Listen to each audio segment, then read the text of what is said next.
ہماری خوش قسمتی کہ آج اتنی اچھی پہلی بار ہمارے ساتھ شریک ہوئی ہے مالیہ مہوش. ہاتھ میں پکڑا جوس کا گلاس صوفے پر رکھے شرٹ پر جا گرا. سارا شرٹ خراب ہو گیا.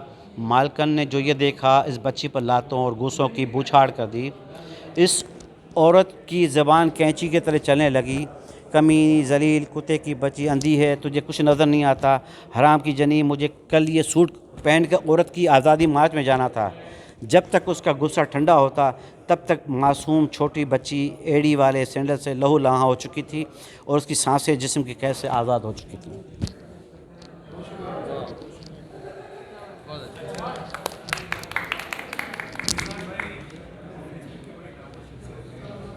میرا نام رافع بدر ہے اور میں نے بکس تو ایک ہی کتاب کو آتھر کی ہوئی ہے مگر وہ مینجمنٹ کے اوپر ان ٹاپکس کے اوپر نہیں. تو میں آج کے ٹاپک کے حوالے سے اشفاق احمد کی زبان افسانے بھی تھوڑے دنوں پہلے ہی پڑھ رہا تھا. تو اس میں انہوں نے پہلا ہی جو اس کا چیپٹر ہے اس کا نام ہے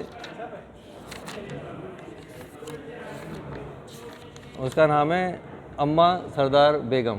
تو اپنی والدہ کی بات کر رہے ہیں. اچھا پورے تھوڑا سا میں بالکل ایک ہی پیراگراف پڑھوں گا. پورے مضمون میں مجھے ایسا نہیں لگا کہ وہ اپنے ماں کی کوئی اچھی بات کر رہے تھے. ماں کی گاؤں میں رہتے تھے, 23 لوگ تھے گھر کے اندر جس میں ماں جو ہے پورے دن ان کا خیال رکھتی تھی, بچوں کا خیال رکھتی تھی, دودھ بھی دوتی تھی اور باقی گھر میں سب پڑھے لکھے تھے. تو ایک خاص ماحول تھا. تو پورا وہ ڈسکرائب کیا ہے. تو مجھے ایسا لگ رہا تھا کہ یہ تو بتا رہے ہیں کہ ماں کی کیفیت کیسی تھی. مگر آخر میں جو انہوں نے اینڈ کیا نا اس سے سمجھ میں آ گیا کہ ماں کے لیے عزت کتنی تھی. اور ایک اگر آپ نے دیکھا ہوگا یہ یوٹیوب وغیرہ میں ایک بہت اچھا ٹرینڈ ہوا تھا کہ ایک جاب انٹرویو ہوا تھا. اس میں اس میں انہوں نے کہا تھا کہ یہ جاب ڈسکرپشن ہے کہ جی آپ نے 24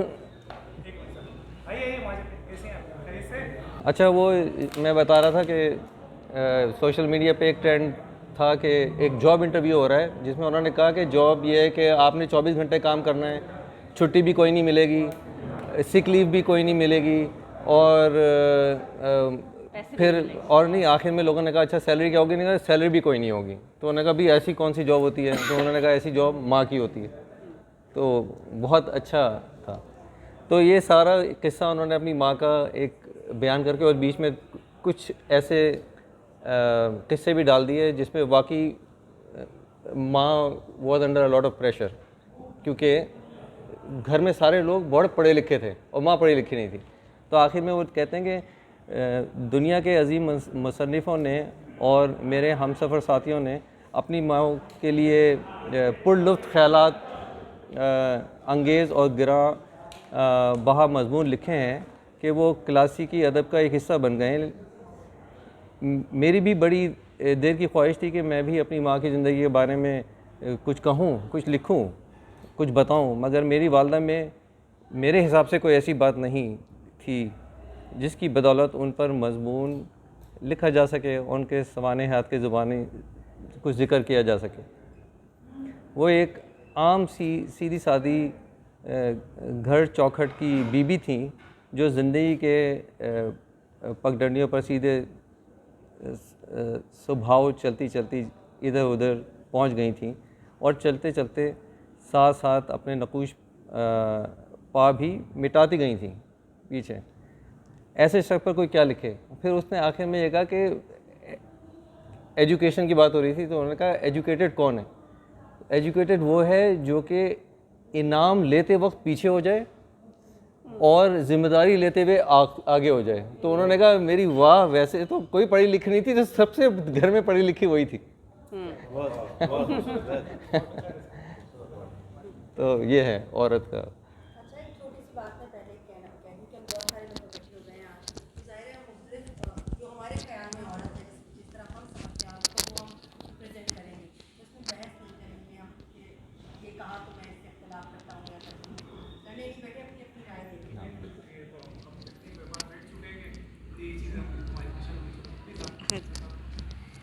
میرا نام ڈاکٹر شائستہ علی صدیقی ہے اور میں ایک NGO ہے یہاں پہ چارٹر فار کمپیشن، اس میں ایک مینٹل ہیلتھ پروجیکٹ جو ذہنی امراض کے اوپر ایک پروجیکٹ ہے اس پہ ایک کام کر رہی ہوں.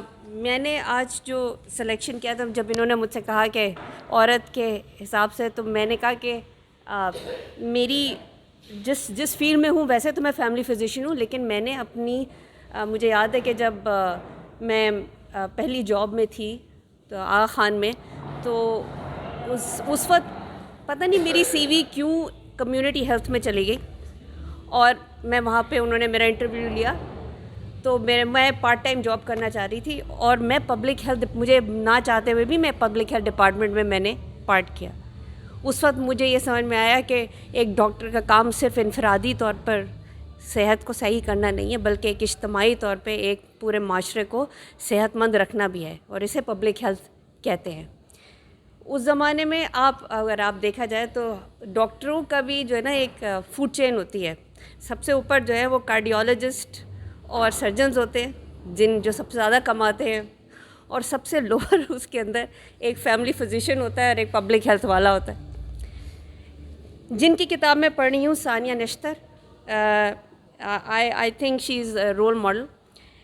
وہ ویسے کارڈیولوجسٹ ہے، she started as a cardiologist Khyber Medical College کی، لیکن اب تو خیر احساس پروگرام اور اس کی وجہ سے سب انہیں جانتے ہیں، مگر she chose herself to be in public health. اور یہ وہ واحد خاتون ہے کہ جنہوں نے پاکستان کے ہیلتھ سسٹم کے بارے میں بہت اوپنلی اور بہت اچھے طریقے سے لکھا ہے کہ اس کتاب کے ریویوز ہارورڈ یہ اور سارے لوگوں کا، جب میں نے یہ کتاب پڑھی تو میں نے دیکھا تھا کہ انہوں نے کہا کہ ایسی کتاب جو کہ صرف پاکستان کے لیے نہیں مگر جتنے بھی لو انکم جگہیں ہیں ان کے لیے ہے. چوکڈ پائپ جس کتاب کے بارے میں ہے وہ اس جیسے مطلب ہے کہ پائپ جو چوک ہو جاتے ہیں، انہوں نے ایک استعارہ جو ہے پورے ہیلتھ کو ایسا دیا ہے کہ ایک ہیلتھ جو ہے ایک صاف شفاف پانی کی طرح ہے جو کہ سب کو میسر ہونا چاہیے. اور جب نلوں میں پانی آتا ہے تو وہ سب پائپ کے تھرو کنیکٹڈ ہے. مسئلہ پاکستان کا یہ ہے کہ وہ صاف شفاف پانی پوری طریقے سے مل نہیں پاتا. وجہ کیا ہے کہ وہ جو پائپ جن سے کنیکٹڈ ہے یا تو وہ چوکڈ ہیں یا وہ لیک کر رہے ہیں. اور اس کی وجہ وہ یہ کہتی ہے کہ ویسے تو بہت ساری وجوہات ہیں اور ہم سب جانتے بھی ہیں، مگر سب سے بڑی وجہ یہ ہے کہ ہمارے یہاں 73% آف دا پاپولیشن کے پاس فائنینسز ہی نہیں ہے کہ وہ ہیلتھ کو ایکسیس کر سکے، اور گورننس کا مسئلہ ہے. اور جب اتنے سالوں سے، اور اب میں یہی کہتی ہوں کہ ہم لوگوں کو کتنی بھی اویئرنیس ہو جائے اور یہ مسئلے عام طور پہ حل نہیں ہو رہے. تو میرے حساب سے ثانیہ نشتر اتنے آدمیوں کے اس کے اندر بہت very difficult for a female to come to the managerial level. I know that, and for somebody to have a voice it's even amazing. تو دیٹس بک تو خیر جو کوئی بھی ہے، مگر یہ میرا وہ تھا کہ Sania Nishtar is amazing. Women power. میرا نام سیدہ ابیہ ہے اور میں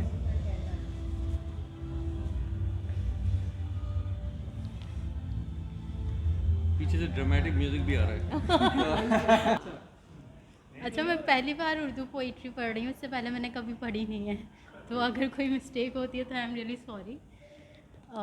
یہ کشور ناہید کی ایک پوئٹری میں نے لی ہے جو 1983 میں انہوں نے لکھی تھی، جب وومن پروٹیسٹ کر رہی تھی اپنی رائٹس کے لیے اور ان پہ لاٹھی چارج ہوا تھا. سو یہ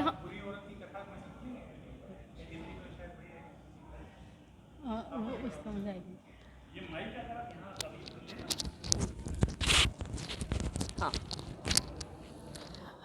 یہ ہم گناہگار عورتیں ہیں جو اہل جبا کی تمکنات سے نہ روب کھائیں، جان بیچیں، نہ سر جھکائیں، نہ ہاتھ جوڑیں. یہ ہم گناہگار عورتیں ہیں کہ جن کے جسموں کی فصل بیچیں جو لوگ وہ سرفراز ٹھہریں، نیابت امتیاز ٹھہریں، وہ دیوار اہل ساز ٹھہریں۔ یہ ہم گناہگار عورتیں ہیں کہ سچ کا پرچم اٹھا کے نکلیں تو جھوٹ سے شارائیں اٹی ملے ہیں۔ ہر ایک دہلیز پہ سزاؤں کی دہشتیں رکھی ملے ہیں۔ جو بول سکتی ہیں وہ زبانیں کٹی ملے ہیں۔ یہ ہم گناہگار عورتیں ہیں کہ اب تعاقب میں رات بھی آئے تو یہ آنکھیں نہیں جھکیں گی کہ اب جو دیوار گر چکی ہے اس سے اٹھانے کی ضد نہ کرنا۔ یہ ہم گناہگار عورتیں ہیں جو اہل جبا کی تمکنت سے نہ روب کھائیں، نہ جان بیچیں، نہ سر جھکائیں، نہ ہاتھ جوڑیں۔ Thank you.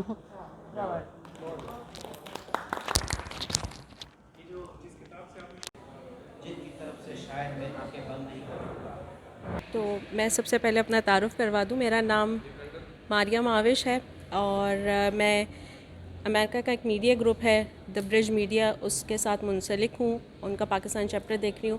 ان کا ایک میگزین ہے دی برج، اس کی ایڈیٹر بھی ہوں اور کریٹیو ڈائریکٹر کی حیثیت سے ان کے ساتھ کام کر رہی ہوں۔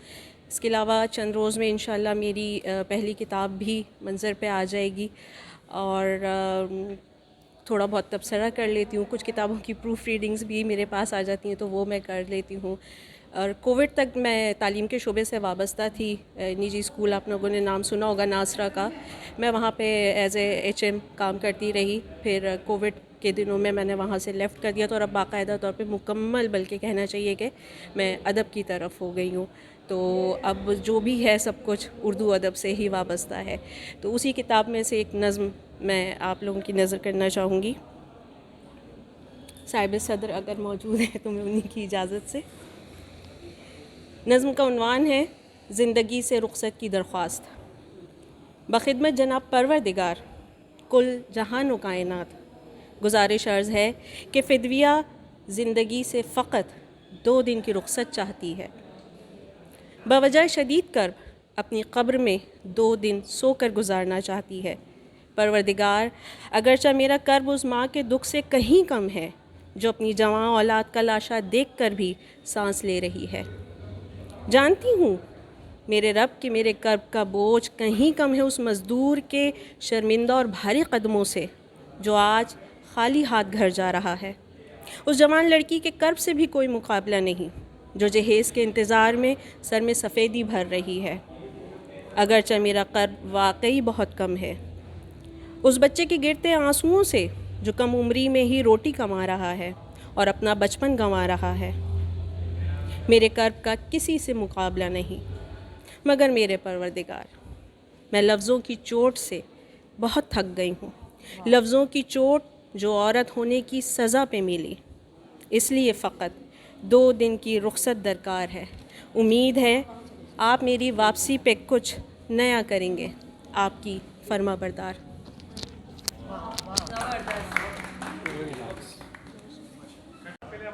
جی، میرا نام ماجبی آصف ہے اور میں افسانے بھی لکھتی ہوں، کالم بھی لکھے ہیں میں نے اور شاعری بھی کرتی ہوں، نثری نظمیں لکھتی ہوں اور میں پروونشل گورنمنٹ میں جاب کرتی رہی ہوں کالج میں۔ اب میں نے فارغ ہوں۔ میری کتاب افسانوں کا مجموعہ آنے والا ہے جلد ہی، 5ویں سمت کا در، تو انشاءاللہ عن قریب ہم آپ کے درمیان ہوگا وہ۔ تو ابھی میں میرے خیال اپنی نظم سنا دوں یا کوئی نثر افسانہ نظم سنا دیتی ہوں۔ نظم ہے خواتین، جیسا کہ یہ ماحول ہے اور 8 مارچ خواتین کے عالمی دن کے موقع سے مناسبت سے آمنہ نے پروگرام ترتیب دیا ہے۔ آمنہ کا یہ پروگرام میں ہمیشہ مجھے بڑا فیسینیٹ کرتا تھا کہ اس دور میں جب لوگ مطلب ہم دیکھتے کتابوں سے مینز پیزا منگوا لیتے ہیں اس سے زیادہ مہنگا، لیکن کتاب جو ہے نہیں خریدنا چاہتے یا انہیں بوجھ لگتا ہے، کتاب خریدنا ایک بار لگتا ہے۔ تو اس دور میں ایک کتاب سے محبت اور کتاب کو زندہ رکھنا ایک بہت بڑا کام ہے، بہت اچھا کام ہے، یعنی توانا کام ہے، زندگی سے بھرپور۔ تو میں آپ سب کو جو اس میں شریک ہوتے ہیں اور جو منتظمین ہیں ان کو بہت خراج تحسین پیش کرتی ہوں. مجھے بہت پسند آیا, یہ بات بہت اچھی لگی, اور میں پہلی دفعہ شریک ہوئی ہوں گو کہ, لیکن ہمیشہ سے مجھے آپ کی ملتی رہتی تھیں. تو ایک نظم ہے خواتین کی زندگی پر ہی ہے, جس طرح خواتین جیتی ہیں اور زیست گزارتی ہیں, زندگی کرتی ہیں. 60 ڈگری پہ اٹکا لمحہ, ہمیں آدھی زندگی ہی جینے کی اجازت ہے. آدھی موت, آدھی خوشیاں, آدھے غم, ادھورے پل, ادھورے لمحے. آدھی نیند, ناآسودہ خواب, تشنہ ملن, ادھوری چاہتیں, جدائیاں ادھوری. تقسیم کا عمل ضرب سے زیادہ تکلیف دہ ہوتا ہے. ترازو کا پلڑا 60 ڈگری پہ اٹکا ادھورے لمحوں کی سلیب پہ جھولتا رہتا ہے. ہماری قبریں تازہ پانی کے چھڑکاؤ سے مہک اٹھتی ہیں, اور ہم ادھورے جسم, ادھوری موت لیے نئی ادھوری زندگی جینے کے منتظر تنویم میں لمحے کاٹتے ادھوری نیند سو جاتے ہیں. یہ ابد کے دھوکے, یہ ابد کے دھوکے 60 ڈگری پہ رکے مسلوب ہو جاتے ہیں. ابد جو کہیں نہیں ہے, ابد جو کہیں نہیں ہے. اب میں کیا اس پروگرام کے حوالے سے آپ لوگ میرا خیال ہے کتابوں پہ, آپ کا تھیم ہے میرا خیال ہے یہ کتابوں پہ, تو میرے پاس جو ایک کتاب ہے یہ اس لحاظ سے بڑی اہم کتاب ہے. یہ اوما ترلوک کی ہے, امرتا اور امروز. یہ کتاب اس کی ایک جو کوالٹی, جی بڑی مشکل ہے. مشکل اس لحاظ سے ہے کہ یہ مجھے کسی نے, یہ کتاب یہاں بین ہے پاکستان میں نہیں ہے. جی بین چیزیں ہمیں فیسینیٹ کرتی ہیں. تو یہ مجھے ہمارے ادب دوست ہیں علم پرور, بس اب نام تو میں ان کی طرف سے ریسٹرکشن ان کی طرف سے ہے. تو کیونکہ فیس بک پہ میں نے لگائی تھی کہ یہ کتاب کسی کے پاس ہے, تو انہوں نے کہا جی میرے پاس. تو پھر انہوں نے پھر میں نے بھی فوٹو اسٹیٹ کر کے آگے بڑھایا, اس کو بڑھایا, لیکن بہرحال اس کی یہ ہے. تو میں کیا کچھ چیزیں سنا دوں, ٹائم ہے تھوڑا سا اس میں سے. یہ اوما ترلوک کی ہے. اوما ترلوک کی کتاب امروز امرتا کا, امرتا کے تئیں محبت اور حقیقت کے جذباتی رد عمل سے شروع ہوئی ہے. موجودہ عہد کی عورت کا یہ خواب ہے کہ وہ صرف ایک طے شدہ کردار کو نبھاتے رہنے کے بجائے اپنی اصل کے ساتھ جی سکے. حالات کے جبر اور ہمت و حوصلے کی کمی کی وجہ سے اس کا یہ خواب صرف خواب ہی رہ جاتا ہے, مگر امرتا امروز میں وہ اسے حقیقت میں بدلتے ہوئے دیکھتی ہے. اچھا, امرتا خود آپ سب جانتے ہیں کہ اپنے آپ میں بڑی لیجنڈ ہیں, اور پنجابی شاعری میں تقسیم کے بعد کی نصف صدی کی نمائندہ شاعری ہے. شاعری کے علاوہ دوپٹے کی ایک گرہ میں ناول افسانے باندھ کر وہ بھی کندھوں پہ ڈال لیا کرتی ہے, اور محبت کا ایسا دوشالہ انہوں نے اوڑھ لیا ہے جو امروز کی خوشبو سے مہکتا رہتا ہے. اب کسے معلوم کہ اس دوشالے نے انہیں لپیٹ رکھا ہے یا دوشالے کو گلے لگائے رکھتی ہیں. امروز بھی ایک لیجنڈ ہیں, اور اب ان کی وہ دوستی جو ہے وہ اپنے آپ میں تیسرا لیجنڈ ہے. یہ کتاب عام کتابوں جیسی نہیں ہے, نہ تو یہ کسی تحقیق کا موضوع ہے, نہ اس میں کوئی تسلسل ہے, نہ ہی کوئی اسلوب. یہ صرف دو چاہنے والوں کی بے نام محبت اور رفاقت کی کتھا ہے, جسے میں نے یہ جو اوما ترلوک ہیں انہوں نے یہ لکھی ہے. یہ ان کی ہیلنگ بھی کیا کرتی تھیں, اور یہ خود بھی ان کا میں تعارف کرانا آپ سے بھول گئی ہوں, PhD ہیں یہ. تو انہوں نے کہا جسے میں نے اپنے دل کی گہرائیوں میں محسوس کیا ہے اور میرے تئیں جذبات کا ایک اظہار ہے. امرتا اور امروز جی سے میری 10 سال پرانی دوستی ہے. یہ ایک مصنفہ اور ایک فنکارہ کی کہانی ہے, ایک شاعرہ کی جس نے اپنے اسلوب سے لوگوں کے دلوں میں جگہ پیدا کی اور انہیں جھنجھوڑ کے رکھ دیا. تھوڑے کہیں کہیں کچھ حصوں میں سے میں نے اس کو آپ لوگوں کے لیے منتخب کیا. تو امرتا اور امروز گزشتہ 40 سالوں سے ایک ساتھ رہ رہے ہیں. امروز ہمیشہ ان کے پاس, ان کے ارد گرد ہی رہتے ہیں, ان کی تصویریں بناتے ہیں, ان کے گھر کی کھڑکیوں پر رنگ بکھیرتے، ان کی کتابوں کے سروق بناتے، ان کے لیمپ شیڈز پر شاعروں کا کلام لکھتے ہیں، ان کے نام کو خطاطی کی حسین شکلوں میں ڈھالتے ہیں۔ یہ دو افراد میں ذہنی ہم آہنگی، اتنی ہم آہنگی اور روحانی طور پر ایک دوسرے سے وابستی دیکھ کر ایسا لگتا ہے جیسے دو آوازوں میں ایک ہی منتر گونج رہا ہو۔ امرتا جی نے دنیا کی پرواہ کیے بغیر اپنی مرضی سے زندگی جی، اور ان میں اتنا حوصلہ اور اتنی ہمت ہے کہ وہ اکیلی اپنے اختیار کے ساتھ اوپر آگے بڑھ سکیں۔ یہ اس عورت کا سچ ہے جس نے اپنے خالص سچ کے ساتھ زندگی کو جیا ہے، جس نے دنیا کی رسم و رواج کی یا سماج کی پرواہ نہیں کی۔ تو ایک سوال ہے، وہ امرتا پوچھتی ہیں امروز سے کہ کیا تم نے کبھی اور وومن وتھ مائنڈ ہاں اسی میں ہے۔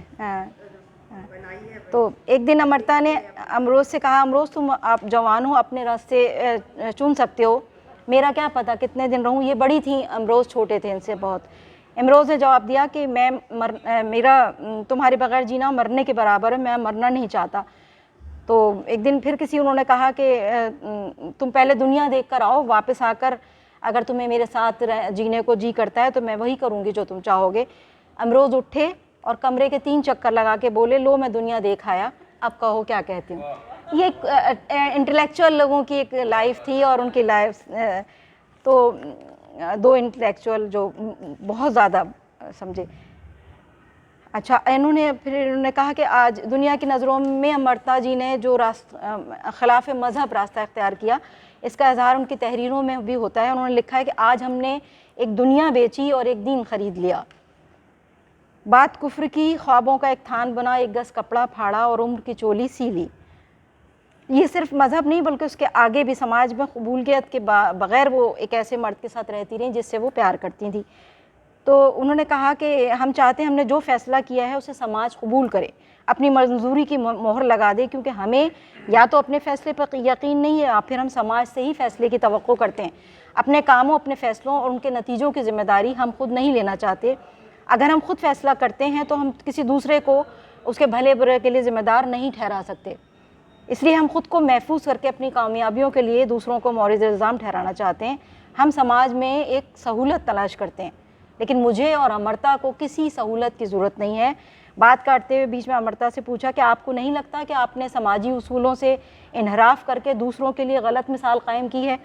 چند لمحوں کی خاموشی کے بعد وہ اسی طرح گویا ہوئیں، نہیں، ہم دونوں نے محبت کے رشتے کو مضبوط کیا۔ جب شادی کی بنیاد ہی محبت سے، تو ہم نے کون سا سماجی اصول یا قانون توڑا ہے؟ یہ تعلق ہم نے اپنے تن من قول ہر طرح سے نبھایا ہے، شاید دوسرے جوڑے نہ کر پائیں، اور ہر مشکل کا سامنا کیا ہے، اور ہم نے اس کو پوری سچائی کے ساتھ رشتے کو فخر کے ساتھ جیا ہے۔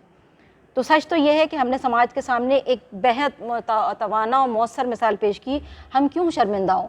شرمندہ تو انہوں ہونا چاہیے جنہوں نے ہمیں غلط سمجھا۔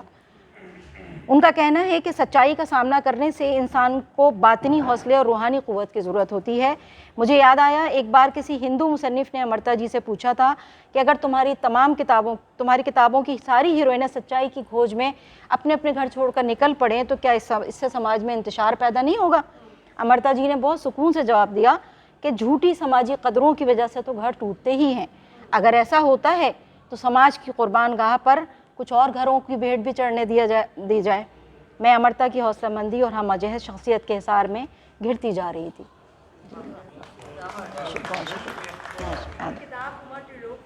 ہوما ٹرلوپ، اس کا ترجمہ رابعہ سلیم نے کیا۔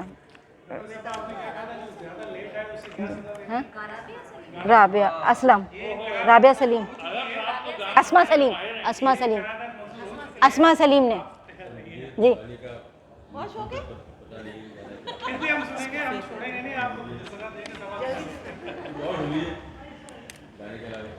بہت شکریہ مہدی، آپ نے اچھا پڑھا، پہلی بار پڑھائی، ماشاء اللہ بڑی خوشی ہوئی۔ فرزین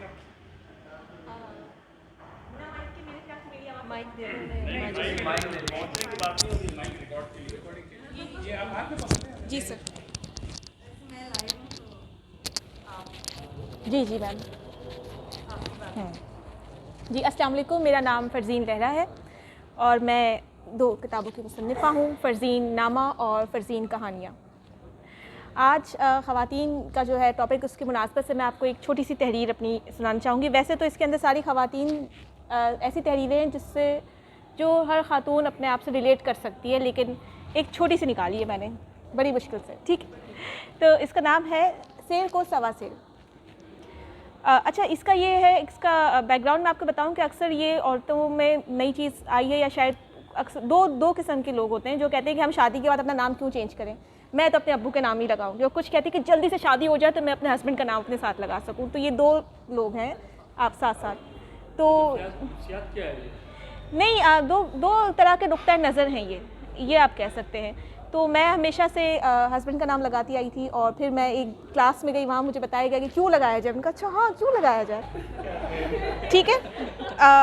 تو میں سناتی ہوں آپ کو. سیل کو سوا سیل اس کا نام ہے. ویسے تو میں اپنے میاں کی بہت چہیتی ہوں، لیکن میں ان کو زج کرنے کا کوئی بھی موقع ہاتھ سے نہیں جانے دیتی. خیر میں کچھ کم نہیں ہوں. یہ ان دنوں کی بات ہے جب فیس بک پر ایک پوسٹ میری نظر سے گزری کہ شادی کے بعد آخر ہم عورتیں ہی اپنا نام کیوں چینج کریں. میرے تو دل پر ٹھا کر کے لگی یہ بات، اور موقع تلاش کرنے لگی کہ کب میں اپنا نام ان کے نام کے بنا لکھ سکوں. اور پھر قدرت نے موقع دے دیا. ایک دن میں اپنا والیٹ بازار میں گرا کر آ گئی. گھر آ کر پتہ چلا تو میاں سے نیا والیٹ نکلوانے کے لیے ایکٹنگ کے جوہر دکھانے شروع کر دیے. سب سے پہلے تو بلش آن سے خوب ناک گلابی کی، کھانا سرو کرتے ہوئے ایک سسکاری بھی میاں کے کانوں تک پہنچا ہی دی. جیسے ہی انہوں نے حیرت سے دیکھا، میں نے اپنی خوبصورت آنکھوں میں مگرمچھ کے آنسو بھر لیے. میرا والیٹ بازار میں گر گیا ہے. سرتاج اس ایکٹنگ کی تاب نہ لا سکے اور کھانا ختم کرتے ہی آواز لگائی، آ جاؤ بھائی تمہارا والیٹ لے کے آتے ہیں. میں فٹافٹ ننجا بن کے آ گئی، اور یوں ہم تھوڑی ہی دیر میں جعفر جیز پہنچ گئے. اب جب سرتاج دلا رہے ہوتے ہیں تو دل کھول کر دلاتے ہیں. جلد ہی ایک نفیس اور مہنگا ترین والیٹ پسند آ گیا. جیسے ہی والیٹ پر نام لکھوانے کی باری آئی تو میں نے جھٹ سے کہا فرزین لہرا لکھ دیں. اب کے میاں ٹھٹک گئے، یہ میرا نام کیوں نہیں بھائی، آپ فرزین اویسی لکھیں. میں اپنا نام کیوں چینج کروں بھائی، آپ فرزین لہرا لکھ دیں. میاں جی نے چمک کے کہا ہاں تو پھر اس کے پیسے بھی مسٹر لہرا سے ہی لینا. اس بات پر مجھے ابا کا غصہ یاد آ گیا، اور ہم وہیں بچوں کی طرح لڑنے لگے. سیلز مین کافی دیر سے ہمیں دیکھ رہا تھا، تنگ آ گیا. اس نے چڑھ کر کہا میم آپ فرزین لہرا ہی لکھوائیں، اور سر نام کے نیچے لکھ دیتے ہیں بریکٹ میں، لیکن پیسے اویس نے دیے ہیں.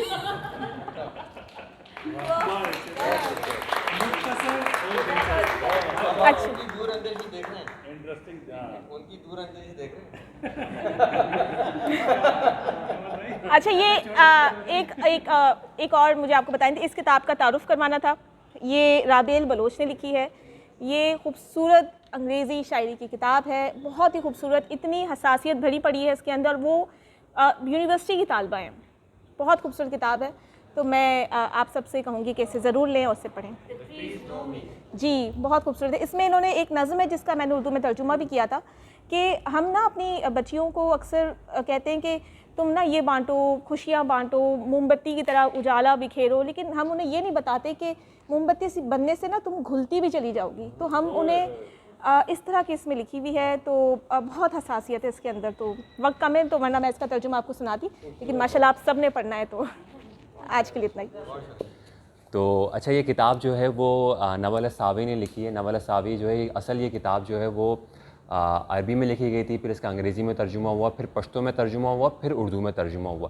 اچھا یہ کہانی ہے فردوس کی. اچھا فردوس کی کہانی ایسی ہے کہ فردوس پیشے کے اعتبار سے ایک وحشیہ تھی، طوائف تھی، اور اس نے اپنے بکی کا قتل کر دیا.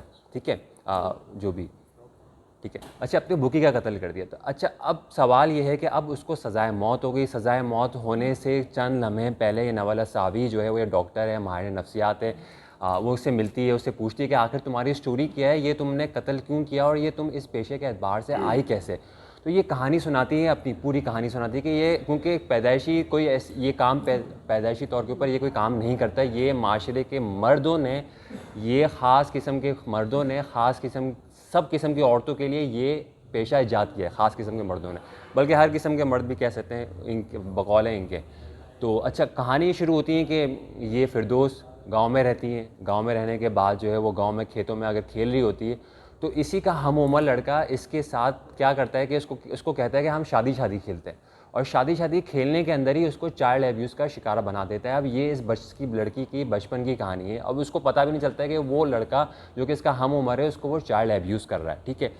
پھر اس کے بعد یہ اپنے گھر کی کہانی بتاتی ہیں کہ یہ اس کا باپ جو ہے وہ اس کا کام صرف اور صرف مارنا اور بچے پیدا کرنا ہی تھا اور کچھ کام نہیں تھا. اور جمعے سے اچھا کپڑا سوال ٹوپی ووپی پگڑی پہن کے جمعے کی نماز کے لیے فوراً جانا اور بڑی بڑی باتیں کرنا, اس کے باپ کا کام یہی تھا. اس کا چاچا جو ہے وہ جامعۃ الازہر میں پڑھتا تھا. جب وہ وہاں پہ آیا تو وہ اس نے جامعۃ الازہر آپ کو پتہ ہے کہ ایک انسٹیٹیوشن ہے جہاں پہ جو ہے ریلیجیس ایجوکیشن دی جاتی ہے, تو وہاں کا مصر کے اندر.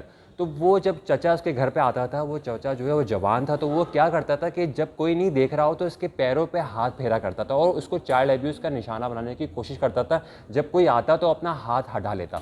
لیکن یہ چچا کی اپنی تعریف بھی کرتی ہے کہ چچا مجھے پڑھنا سکھاتا, کتابوں کی طرف راغب کرتا اور کتابوں سے دلچسپی کی طرف لے کے جاتا اور ABCD اور جو بھی مجھے پڑھاتا بھی تھا مجھے. پھر کہانی یہ شروع ہوتی ہے کہ اس کے والد کا بھی انتقال ہو جاتا ہے, اس کی ماں کا بھی انتقال ہو جاتا ہے. پھر اس کی جو سرپرستی ہے, اس کے سارے بھائی بہن جو ہے وہ چوزوں کی طرح پیدا ہوتے ہیں, چوزوں کی طرح مر جاتے ہیں. ٹھیک ہے. پھر یہ آگے لکھتی ہے کہ میرا کوئی والی و وارث نہیں ہے سوائے میرے چاچا کے. میرے چاچا جو ہے مجھے جو ہے وہ اپنے شہر جو ہے وہ مصر لے جاتے ہیں, اپنے قناطیر کے اندر جہاں پہ یہ رہتے تھے, اس کے چاچا جہاں پڑھتے تھے وہاں پہ لے جاتے ہیں. اور چچا جو ہے وہ وہاں پہ اس کو تھوڑا سا چائلڈ ایبیوز کرتے تھے. پھر جو ہے وہ چچا نے کہا کہ یار ایک کام کرتے ہیں, اس کو کسی اسکول میں بھیج دیتے ہیں. اس کو وہ اسکول میں بھیج دیتے ہیں. وہ وہاں پہ سیکنڈری کی تعلیم حاصل کرتی ہے. سیکنڈری کی تعلیم حاصل کرنے کے بعد وہ جب سیکنڈری حاصل کرنے کا یعنی کہ میٹرک انٹر کر کے وہ واپس آ جاتی ہے.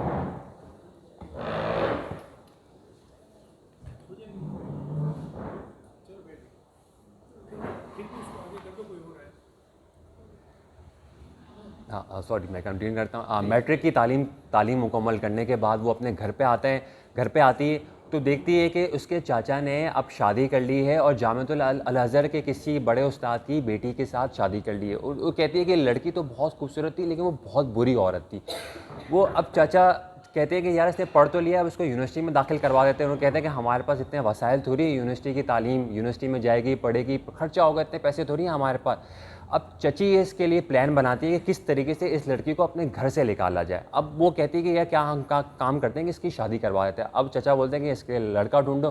تو وہ چچی جو ہے وہ کیا کرتی ہے کہ اپنے ہی چچا یعنی کہ چچا یعنی 63 سال 63 ایئرس کے چچا سے اس کی شادی کروا دیتے ہیں. اور اس لالچ سے کیونکہ اس کا گھر بھی ہے, اس کے پاس پیسے بھی ہے, اس کے پاس پینشن بھی آتی ہے, وہ ہمیں بھی پیسے دے گا, ہمیں بھی تحفے دے گا اور اس کو بھی رکھے گا اپنے ساتھ. لیکن چچا کی ایک مسئلہ یہ تھا کہ چچا بوڑھا بھی تھا اور یہ جوان 16 سال کی تھی, اور چچا کے منہ پہ بیماری بھی تھی یعنی کہ اس کو پھوڑوں کا زخم تھا اور اس سے پیپ بہتا تھا.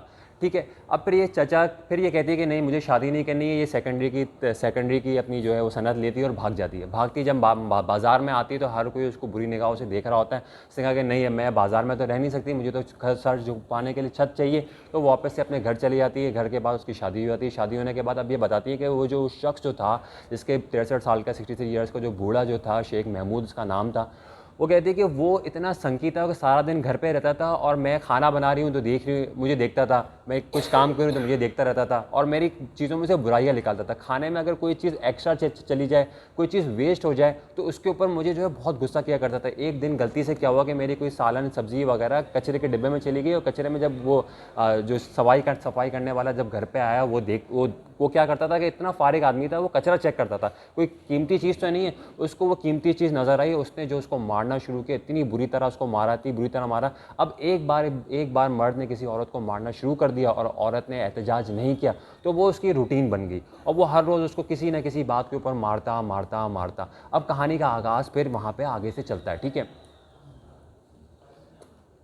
کہانی کا آغاز چلتا ہے. پھر وہ کہتی ہے کہ ایک دن اس نے اتنی بری طریقے سے مارا تو وہ گھر سے پہلے تو چچا کے پاس گئی. چچا نے بولا کہ بھائی اسلام میں تو اب یہ لکھا ہے کہ انہوں نے کہا کہ بھائی اور مرد تو مارتے ہی ہیں, مرد کو ان کی مذہب کی طرف سے اجازت دی گئی ہے, عورتوں کو تو 1-2 ہاتھ لگا دینے چاہیے. ٹھیک ہے. اگر وہ تاکہ وہ سیدھی چلتی ہے. ٹھیک ہے. اور وہ خاص مذہب کا بھی نام لیتی ہے کہ مذہب نے بھی ان کو اجازت دی, لیکن یہ بات مجھے سمجھ میں نہیں آئی. چلیں ٹھیک ہے, ان کی کہانی ہے, اب آگے بڑھتے ہیں. ٹھیک ہے.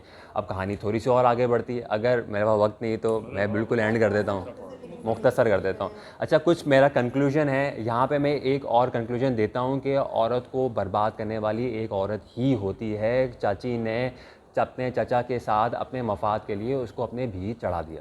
ٹھیک ہے. ٹھیک ہے, میں اس کا جواب بھی دوں گا, ٹھیک ہے, جواب بھی دوں گا, شاید غلط بھی ہو سکتا ہے, ٹھیک ہے. اب آگے تھوڑی سی کہانی تھوڑی سی آگے بڑھتی ہے تو پھر وہ کیا کرتی ہے کہ جب جو اس کا جو شوہر تھا, جو 63 سال کا تھا, اس نے مارا, اس کو بری طرح مارا, وہ غصے میں آ کے گھر سے بھاگ کے چلی گئی.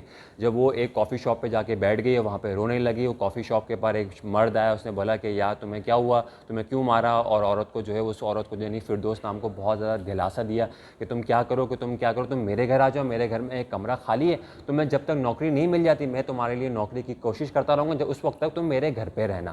تو وہ اس گھر پہ چلی جاتی ہے اور کئی مہینے ہو جاتے ہیں, لیکن جو ہے وہ اس کو نوکری نہیں ملتی, کیونکہ وہ چاہتا ہی نہیں تھا کہ یہ لڑکی جو ہے وہ کوئی نوکری کرے. تو اس نے احتجاج کیا کہ یار میری نوکری کا بندوبست تو کر دے. تو اس نے کہا کہ تمہاری اتنی ہمت کہ میرے سامنے تم زبان دراز کرو, احتجاج کرو اور میرے سامنے یہ بات کرو. اس نے بھی اس کو مارنا شروع کر دیا, اور مارتا اور اس کے ساتھ رات میں زیادتی بھی کیا کرتا تھا. اور ہر روز یہ سلسلہ چلتا رہا. وہ جب بھی گھر سے باہر جاتا, دروازہ باہر سے لاک کر دیتا, اور رات میں آتا, کیونکہ کافی شاپ میں کام کرتا, پوری رات آتا, رات میں زیادتی مارتا, پہلے خوب مارتا, پھر اس کے ساتھ زیادتی کرتا. یہ سلسلہ چلتا رہا. ایک دن دیکھا کہ اس نے لڑکی نے یہ محسوس کیا کہ جو اس کے کمرے میں جو سو رہا ہے وہ باویہ نام کا وہ بندہ نہیں ہے, کوئی اور ہے. کیا کہ وہ اس جو کافی شاپ والا تھا, اس نے کسی اور مرد کو, اپنے کلیگ کو لا کے اس کمرے میں بٹھا دیا. اس نے کہا کہ تم جو ہے پلیجر تو محسوس کر رہی ہو, تمہیں کیا مسئلہ ہے, وہ ہو یا میں ہوں, کوئی مسئلہ تھوڑی ہے, تمہارے لیے تو یہی کام ہے. پھر کیا ہوا کہ آفس کے سارے امپلائیز ایک نہ ایک دن کر کے رات میں اس کے پاس آتے گئے اپنے جو ہے وہ خواہشات پوری کرتے گئے. تو پھر کیا ہوا کہ اس کو جو ہے وہ موقع مل گیا. ایک عورت کو اس نے احتجاج کیا, کسی عورت سے بات کری, اس نے کہا دروازہ کا لاک توڑوایا, وہاں سے توڑ کے وہاں سے بھاگ گئی. وہاں سے جب بھاگی تو رات ہو رہی تھی, رات ہونا شروع ہوئی. ایک پولیس والا آیا, پولیس والے نے کہا کہ میرے ساتھ چلو. وہ زبردستی اس کو لے کے گیا, اس نے بھی اپنی خواہش پوری کری. پھر وہ وہاں پہ پوری رات ہو گئی. پھر ایک گاڑی والا آیا, گاڑی والے نے اس کی خواہش پوری کی. گاڑی والے نے اس کو 10 پاؤنڈ دے دی. اس نے جب 10 پاؤنڈ دیکھے تو بہت خوش ہوئی. اس نے کہا یار یہ تو میری آج جو ہے میری حساب سے میری قیمت لگی ہے, ورنہ تو ہر روز میرے ساتھ استحصال کیا جاتا تھا. تو وہ یہ اس حساب سے جو ہے وہ اس کا یہ پیشہ اعتبار سے شروع ہو گیا. ٹھیک ہے, اب میں کہانی بہت آگے بہت لمبی ہے, انشاءاللہ میں اس کا ایک پورا کا پورا ایک وہ بک ریویو بناؤں گا, اپنے یوٹیوب چینل میں ڈالوں گا, انشاءاللہ آپ لوگ دیکھ لیں گے اس کو. میں کہانی ختم کر دیتا ہوں. ہاں میں لنک ڈال دوں گا, ٹھیک ہے. اچھا, سب سے پہلے تو میں نے کہا کہ بھائی ایک عورت کی دشمن ایک عورت ہی ہوا کرتی ہے. اس میں چاچی کا کردار آپ دیکھ لیں کس طریقے سے اس نے ایک پلاٹ کھیلا اور اس کو اپنے گھر سے بھگانے کی کوشش کری, وہ تب کہ وہ خود عورت تھی. معاشرے میں کمینے ترین لوگ, مجھ جیسے لوگ یا جیسے لوگ معاشرے میں نظر آتے ہوں گے جو کہ عورتوں کو بری طرح سے دیکھتے ہوں گے اور دیکھتے ہیں, ٹھیک ہے. تو یہ بچے, یہ مرد کون پیدا کرتا ہے؟ ایک عورت ہی تو پیدا کرتی ہے. تو ایک کمینہ شخص اگر معاشرے میں ہوتا ہے تو وہ شاید کمینی ماں کا کمینہ بچہ ہی ہوگا, تو یقیناً بھائی یقیناً. تو اچھا, اب جو ہے وہ اس کے اندر عورت کا سب سے بڑا جو ہتھیار ہے, جو میں نے اس کتاب سے ایک سبق سیکھا, عورتوں کو چاہیے کہ یار اپنی ہمت جو ہے نا وہ کم نہ کرے, کسی کو اپنے سے کم نہ سمجھے. اگر آپ کو کوئی تشدد کرنے کی کوشش کریں تو آپ بھی اپنی جواں مردی دکھائیں, جواں مردی تو نہیں, جواں عورتی دکھائیں.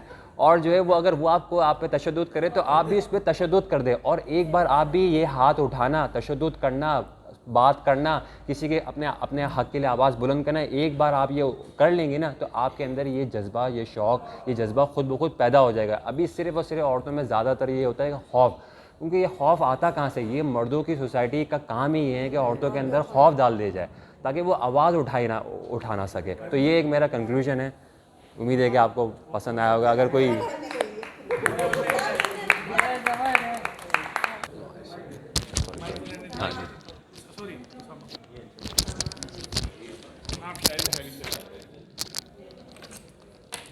نظمیں ہی سنا دیتا ہوں میں.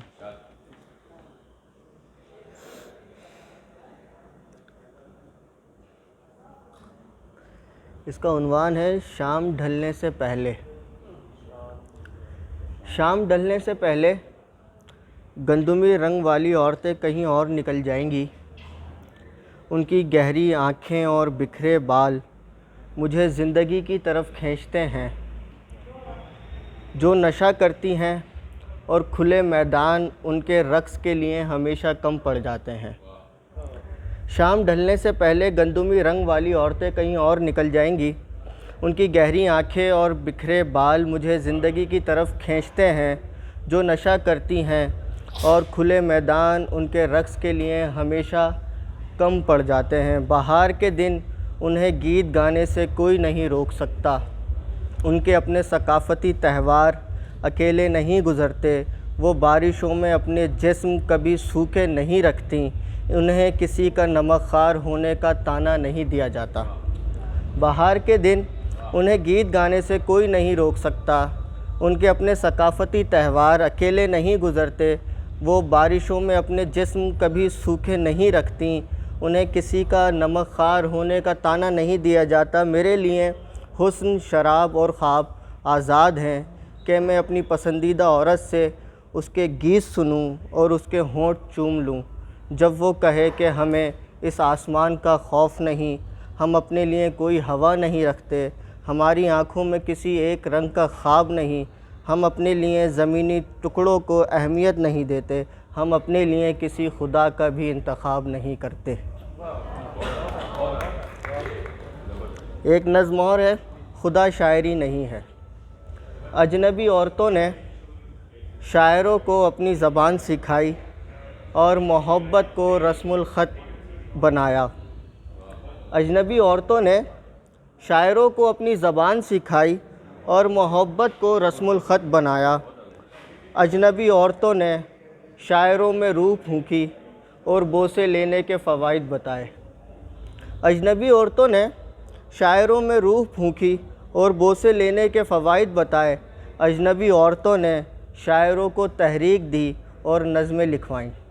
اجنبی عورتوں نے شاعروں کو تحریک دی اور نظمیں لکھوائیں. اجنبی عورتوں نے رقص کرتے ہوئے اپنی عبادت گاہوں کو مسمار کر دیا. اجنبی عورتوں نے خدا سے آزادی حاصل کی اور خدا کو آزاد کر دیا.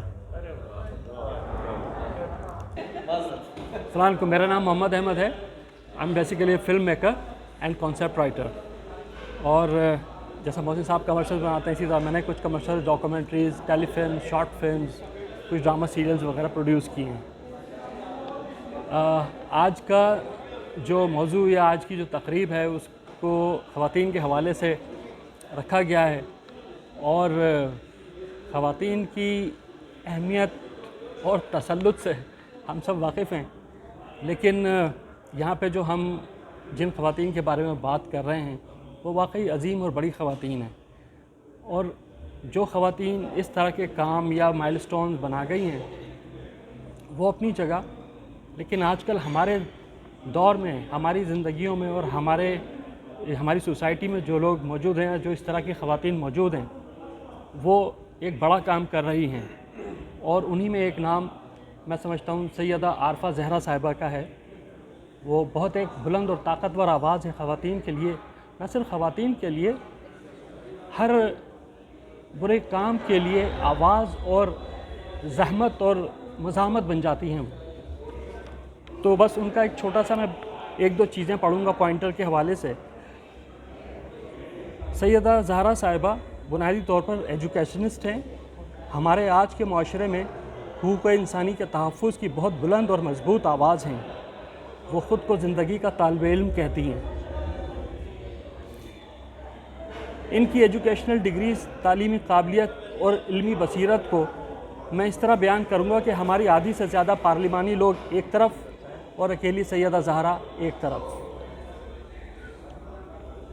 انہوں نے بہت سارے ناولز کا ترجمہ کیا ہے، جس میں دریا بی بی بہت مشہور ہے جو شوکت عثمان کی کتاب ہے.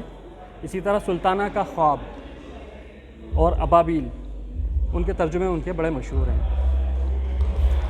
اچھا، وہ کہتی ہیں کہ ہم نے خود کو علم سے جان بوجھ کر دور کیا ہے. ہم ہنر کے پیچھے پڑ گئے اور ہم نے علم کو روزگار کے لیے استعمال کیا. علم زندگی کے لیے حاصل نہیں کرتے، دراصل زندگی کے لیے علم کی ضرورت ہے. اور یہ جو کتاب سے رشتہ ہے، حرف سے رشتہ ہے، قول سے رشتہ ہے، یہ دراصل ایک ورثہ دوسرے تک منتقل ہونے کا واحد ذریعہ ہے. آپ بہت زیادہ تعلیم یافتہ ہیں، باشعور ہیں، معاشرے کی چیزوں پہ اور معاملات پہ نظر رکھتے ہیں، لیکن آپ غلط کو غلط نہیں کہتے یا برائی کے خلاف آواز نہیں اٹھاتے، تو یہ تعلیم آپ کی کچرا ہے. آدمی ایک مادی وجود ہے اور انسان ایک اخلاقی وجود. اور آدمی سے انسان کیسے بنتا ہے؟ تو درمیان میں کتاب آتی ہے، چاہے وہ کتاب آسمانی ہو، الہامی ہو، چاہے وہ کتاب خوابوں کی تعبیر ڈھونڈنے والی ہو۔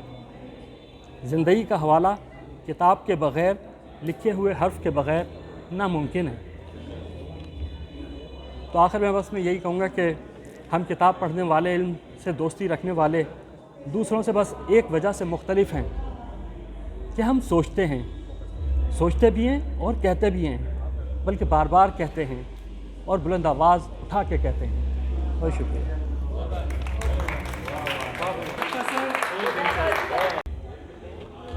ٹھیک ہے جی، السلام علیکم جی، میرا نام جاوید احمد ہے اور آپ میں سے زیادہ تر لوگ مجھے جانتے ہیں، فیس بک میں میرے ساتھ ہیں۔ اور جس کتاب کا آج میں نے انتخاب کیا ہے یہ ڈاکٹر طاہرہ کاظمی کی ایک کتاب ہے۔ ڈاکٹر طاہرہ کاظمی آج کے دور میں بہت ہی بولڈ لکھتی ہیں، بہت ہی خواتین کے حوالے سے بڑا ہی کھل کے بات کرتی ہیں۔ تو ان کی 3 کتابیں آ چکی ہیں، جس میں یہ کتابیں کنول پھول اور تتلیوں کے پنکھ۔ اس میں ایک چھوٹا سا مضمون ہے، اتفاق سے یہ وہی موضوع ہے جو موضوع ابھی کاظم بھائی نے چھیڑا، ہیرا منڈی، طوائف اور لیڈی ڈاکٹر۔ اصل میں کچھ عرصہ قبل، 1.5 سال پہلے، ایک خاتون مشیر تھی، انہوں نے اپنا ایک پارٹی سے ان کا تعلق ہے، انہوں نے اپنا جب تعارف کرایا ہے تو غصے میں تھی اس وقت۔ انہوں نے کہا کہ میں بڑی محنت کر کے آئی ہوں، کسی ہیرا منڈی کی طوائف کی طرح اپنے پیشے میں نہیں آئی، یعنی کہ اس کو بہت زیادہ انہوں نے غلیظ پیشے کے طور پہ پیش کیا۔ تو انہوں نے کچھ سطرے میں آپ کو پڑھ دیتا ہوں۔ 2 پیشے، ایک انتہائی معزز، دوسرا معاشرے کا ناسور۔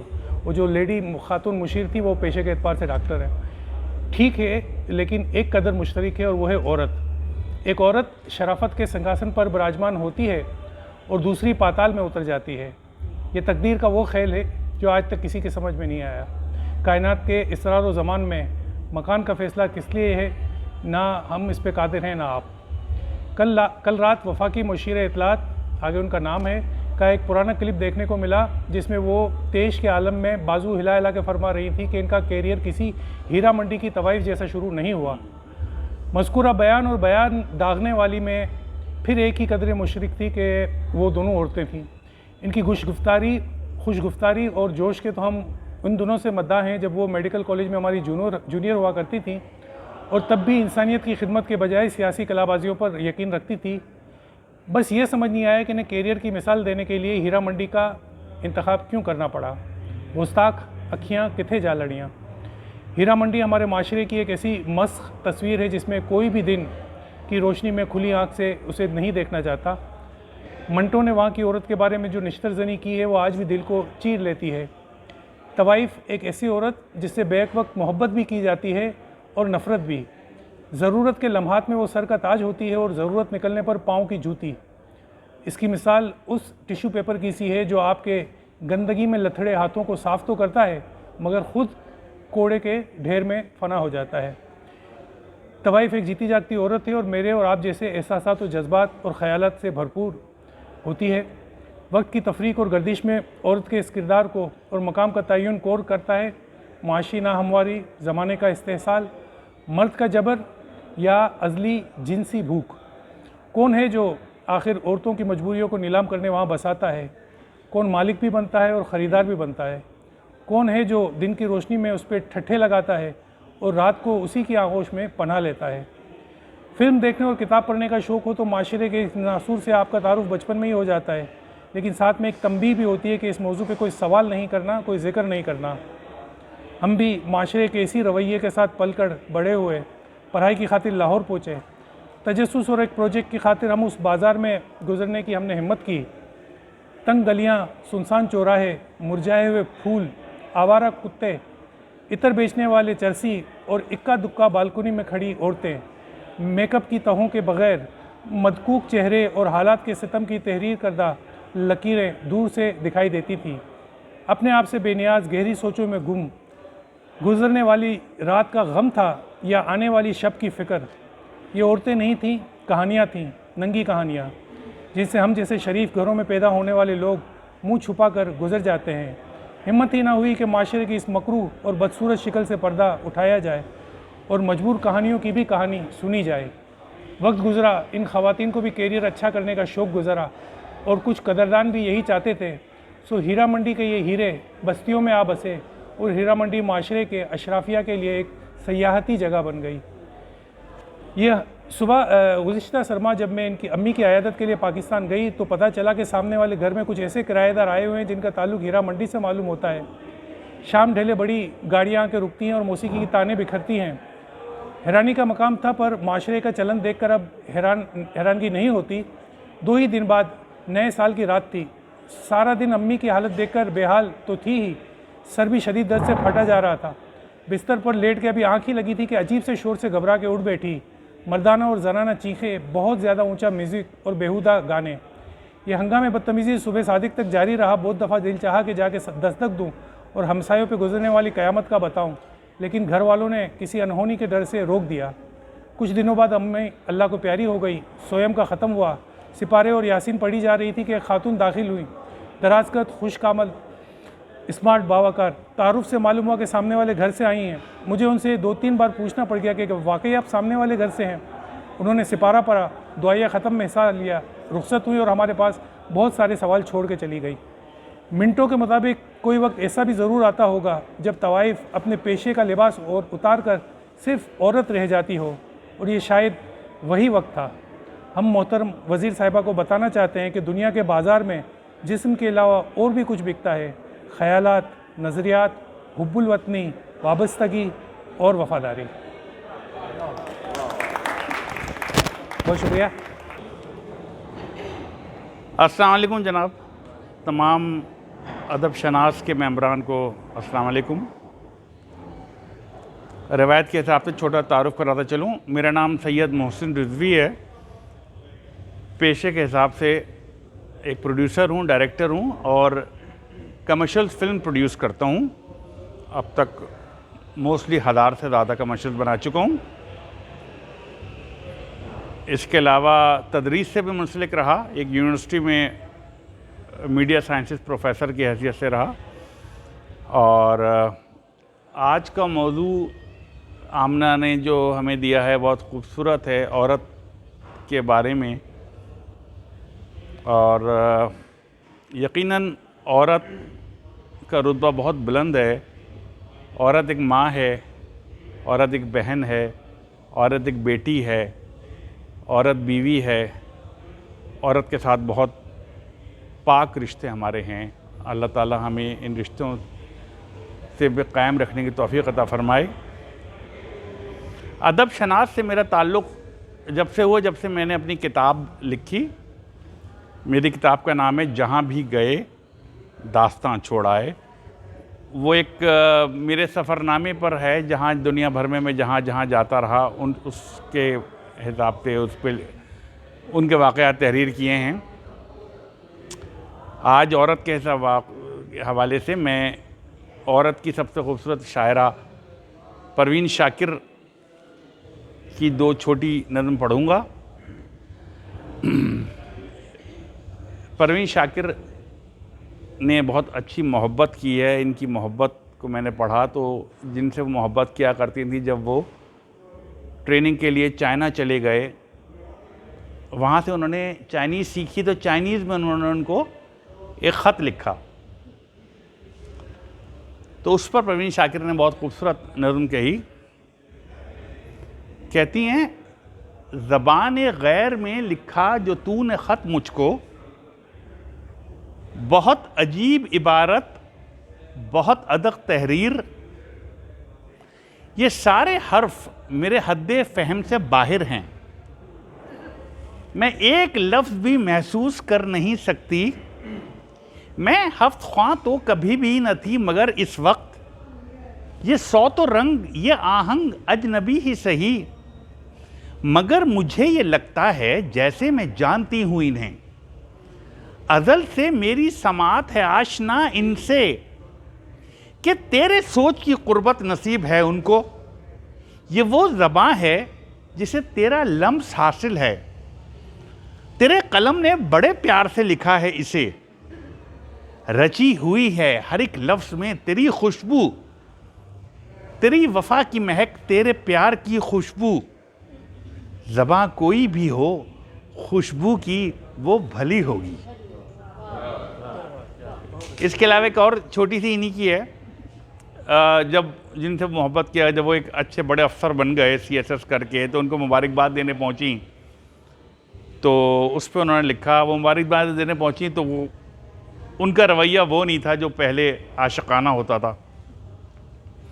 اس پر گھر آ کے انہوں نے لکھی، عجیب طرز ملاقات اب کے بار رہی، تم ہی تھے بدلے ہوئے یا میری نگاہیں تھیں، تمہاری نظروں سے لگتا تھا جیسے میرے بجائے تمہارے گھر میں کوئی اور شخص آیا ہے، تمہارے عہدے کی دینے تمہیں مبارکباد. تم نے میرا سواگت اسی طرح سے کیا جو افسران حکومت کے ایٹیکیٹس میں ہے، تکلفاً میرے نزدیک آ کے بیٹھ گئے، پھر اہتمام سے موسم کا ذکر چھیڑ دیا، مگر نہ تم نے ہمیشہ کی طرح یہ پوچھا کہ وقت کیسے گزرتا ہے تیرا جان حیات، پہاڑ دن کی اذیت میں کیسی شدت ہے، اجاڑ راتوں کی تنہائی کیا قیامت ہے، روایتاً ہی صحیح کوئی بات تو کرتے. تو یہ پروین شاکر کی شاعری. بہت بہت شکریہ، تھینک یو، آپ کا بہت شکریہ، تھینک یو.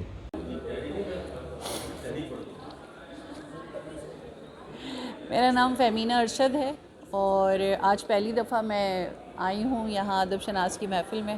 بہت دن سے خواہش تھی آمنہ کا، جب بھی پوسٹ وغیرہ دیکھتی تھی تو میں سوچتی تھی کہ انشاءاللہ کبھی نہ کبھی ضرور شرکت کریں گے. آج موقع مل گیا ہے. آج ایک شاعرہ ہیں سحر حسن، ان کی کتاب ہے خوابوں کی تتلیاں. اس میں سے ایک نظم میں آپ لوگوں کو سنا رہی ہوں اور دو چھوٹے چھوٹے سے مضامین ہیں، کیونکہ میں مضامین لکھتی ہوں، وہ میں آپ کو اس میں سے پھر سناتی ہوں. پہلے ان کی ایک نظم سنا دیتی ہوں. سحر حسن، ہاں جی جی جی بالکل، بہت اچھا لکھتی ہیں ماشاءاللہ سے، بہت اچھا لکھتی ہیں جی.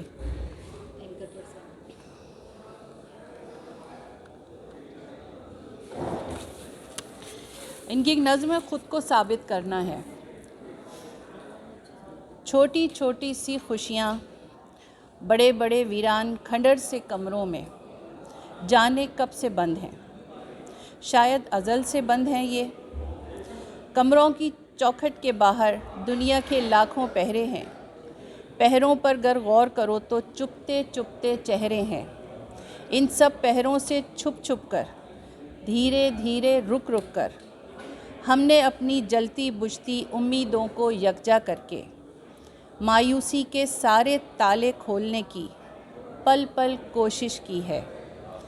اپنے جنوں کی ہم نے ہر دم دل سے پرستش کی ہے، لیکن اب تک یہ امیدیں ناکامی کے سارے تالے کھول نہیں پائی ہیں، خوشیاں ہاتھ نہیں آئی ہیں. پھر بھی اس دنیا میں خود کو زندہ رکھنا ہے، راہوں سے دیوار گرا کر آگے بڑھنا ہے، خود کو ثابت کرنا ہے. تو یہ تالیاں سحر حسن کے لیے. میں مضامین لکھتی ہوں جی. تھوڑا سا میرا انداز جو ہے وہ ہلکا پھلکا سا ہے، لیکن کوئی بات اگر چپ جائے تو اس کے اوپر لکھتی ضرور ہوں. میرا پہلا مضمون جو میں پڑھ رہی ہوں یہ کافی ٹائم میں نے پہلے لکھا تھا، لیکن یہ ہر برس میں اس کو پڑھتی ہوں اور ہر برس یہ تازہ لگتا ہے. مجھے ایسا لگتا ہے کہ بس یہ ہر دور میں چلتا رہے گا اسی طرح سے، سدا بہار. جی جی ہاں. عورت کو غیرت کیوں نہیں آتی؟ غیرت کے نام پر صرف عورتیں ہی قتل کیوں ہوتی ہیں؟ یہ سوال بار بار ایک کیڑے کی طرح میرے دماغ میں کلبلاتا رہتا ہے. میں اپنے آپ سے یہ سوال بار بار کرتی ہوں، مگر جواب ندارت. کتابوں میں بھی ڈھونڈا، سیانوں سے بھی پوچھا، حکیم ڈاکٹروں سے بھی، لیکن کوئی نتیجہ نہ نکلا. عورت کا معاملہ ہو تو ہر قسم کی غیرت صرف مردوں میں ہی جاگتی دیکھی. بھائی ہو، باپ ہو یا شوہر نامدار، سب کے سب باغیرت نکلے اور بغیرتی صرف عورت کے حصے میں آئی.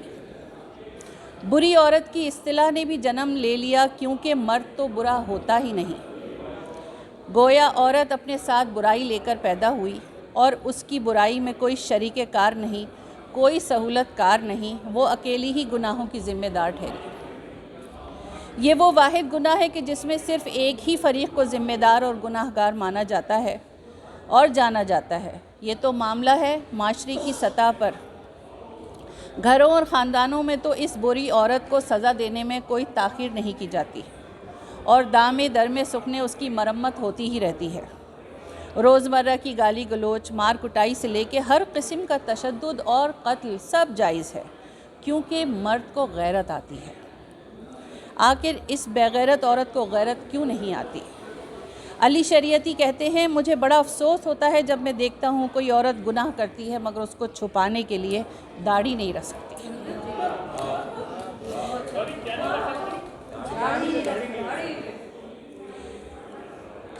خیر یہ تو ایک حوالہ تھا اور اس داڑھی سے مجھے کوئی غرض نہیں۔ سمجھنے کی بات یہ ہے کہ مرد سب کچھ کر کے بھی مکھن سے بال کی طرح صاف نکل جاتا ہے اور پھنس جاتی ہے یہ بے وقوف عورت۔ بہن ہو کر بھائی کے خطوط خوشی خوشی اس کی محبوبہ کو پہنچاتی ہے، بیوی ہو کر خاوند کی بدکاریوں پر پردہ ڈالتی ہے، اور طوائف ہو تو مردوں کی دل پچوری کا سامان تو ہے ہی۔ مگر مجال ہے جو ذرا سی غیرت بھی آئے۔ اگر اس جگہ کوئی مرد ہوتا تو لاشیں گرا دیتا، غیرت مند جو ٹھہرا۔ اس کی ایک بہترین مثال قندیل بلوچ کی ہے۔ سنا ہے بہت ہی بری عورت تھی، سارا زمانہ جانتا تھا، یہ بھی سنا ہے بڑی بے باک تھی، کبھی اپنی برائی کو چھپایا نہیں، ماں باپ بہن بھائیوں کی ذمہ داری بھی اٹھاتی تھی، مگر گھر کی عزت کا بوجھ اس کے بھائی نے اٹھایا ہوا تھا، جس کی غیرت اس وقت جاگی جب اس کو نشے کے لیے پیسے دینا بند ہو گئے۔ غیرت مند بھائی تھا، برداشت نہ کر سکا اور اس بری عورت کو دنیا سے ہی اٹھا دیا، کمال کر دیا۔ کاش ایک دن ایسا بھی آئے کہ کچھ عورتوں کو بھی غیرت آئے۔ شیخ چلی کا خواب صحیح، دیکھنے میں کیا حرج ہے؟ خواب دیکھتے رہنا چاہیے، اچھی بات ہے، لیکن ان پر عمل درآمد کرنے کی کوشش بھی کرے۔ باقی رہے نام اللہ کا۔